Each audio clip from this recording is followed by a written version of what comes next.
Life is like chess.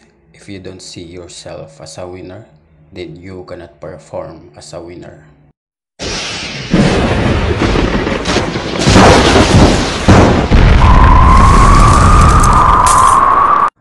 Good day, playmates. Now let us continue to our chess study lesson. What is Queen's Gambit accepted?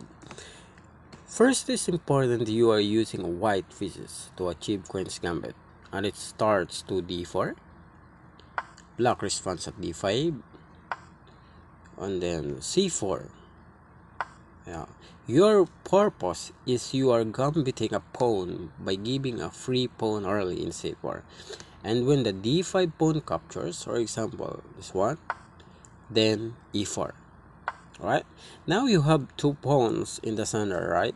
You have a control on the center, and white will then take that pawn back with a bishop. See the bishop?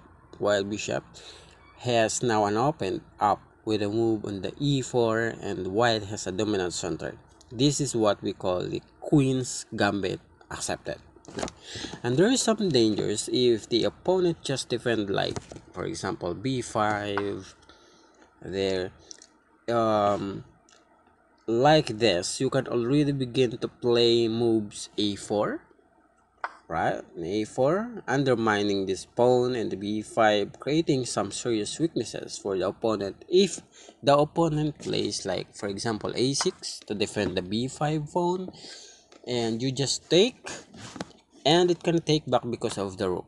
So you just take this one and cannot take back, for example this one, because of the loose of the rook of the block. So it cannot be. So that was a loose move for the block. And let's go back. For example, accepted.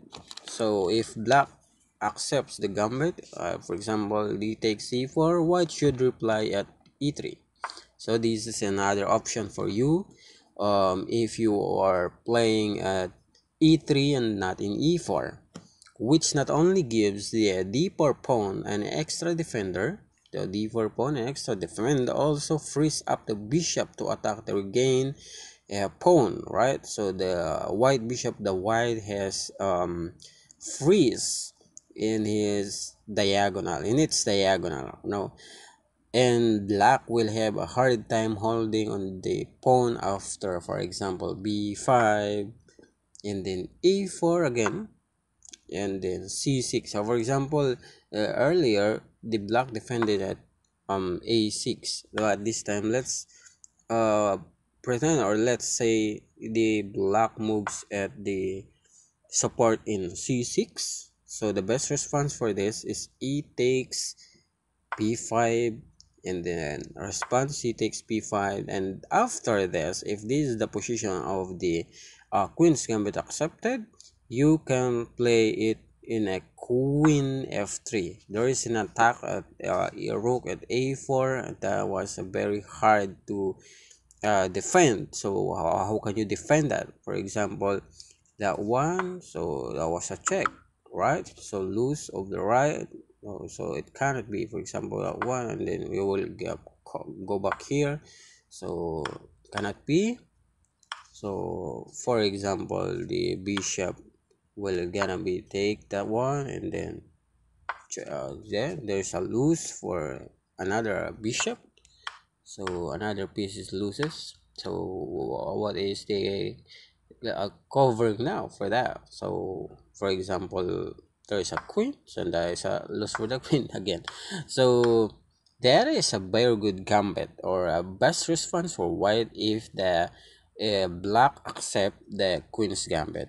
Always remember that queen's gambit accepted line, white is able to gain center presence, good attacking chances, and this pawn on d4, and this pawn on d4, like that one, threatens to advance. Black will have to consider his pawn on c4 and focus on counter attacking white advances. This is why the Queen's Gambit is not considered to be a true gambit. There are many different variations for black if they choose to decline the gambit. So next video, playmates will study the what is the queen's gambit decline. So what is the queen's gambit decline? For example, one. So what if the black decline? So what will happen if the black do not capture that? So that is a queen's gambit decline. We'll study that for our next study lesson in chess. And playmates, do not forget to like, comment, share, and subscribe. Bye, playmates.